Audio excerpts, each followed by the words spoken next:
कसं आहे, सुनील तटकरे हा माणूस खरं म्हणाल तर प्रत्येक वेळेला मी बोलणं चुकीचं होईल, पण हा ऐसान फार्मस माणूस आहे.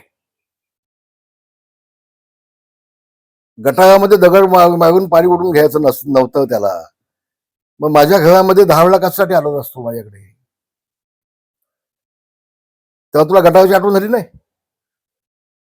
अरे माझ्या पाठीला जखम असताना तुझ्यासाठी 20 दिवस गाडीमधून तुझ्यासाठी ओढवून भटकलो, तेव्हा तुला गटाराची आठवण झाली नाही? तेव्हा गंगा सण चांगला होता का? तर आमच्या घरामध्ये गंगा होती का? गंगा? मग गंगेचं पाणी तुझ्यावर उडायचं तेव्हा.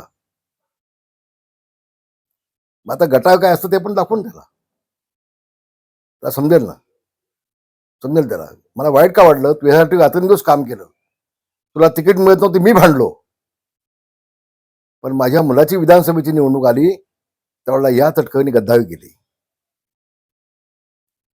या दापोली मतदारसंघातल्या एकाही राष्ट्रवादीच्या अपवाद सोडून एकाही कार्यकर्त्यांनी आमचं काम केलं नाही. आणि मला जी माहिती मिळाली की सुनील तटकरेचे आदेश होत नाही, आमच्या लोकांनी कधी घरात मतदान केलं नव्हतं. 80,000 लोकांना लावलं दापोली मतदारसंघामध्ये. तर शिवसेने कधी घराला मत देत नाही.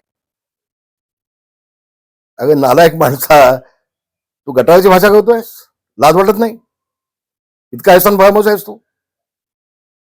80,000 मतं दापोली मतदारसंघातून तुला घेऊन दिली आम्ही. आणि आमचे लोक म्हणवते, भाई हा ऐसान फार्मस आहे, ह्याला मदत करू नका तुम्ही, हा विधानसभेला आपल्याला मदत करणार नाही. आणि शेवटी तसंच झालं. तर याच्या पापाची फळं भोगावं लागेल. हा विश्वास ठेवण्याचा लायक माणूस नाही आहे. मी अख्ख्या जगाला बोलून सांगेन, सुनील तटकरे हा विश्वासघातकी माणूस आहे, पाठीत खंजीर खुपसणारा माणूस आहे, हा ऐसान फार्मस माणूस आहे, तिथं खाणार तिथं छेद करणारा माणूस आहे.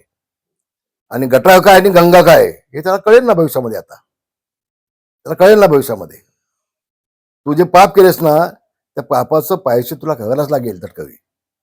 धन्यवाद.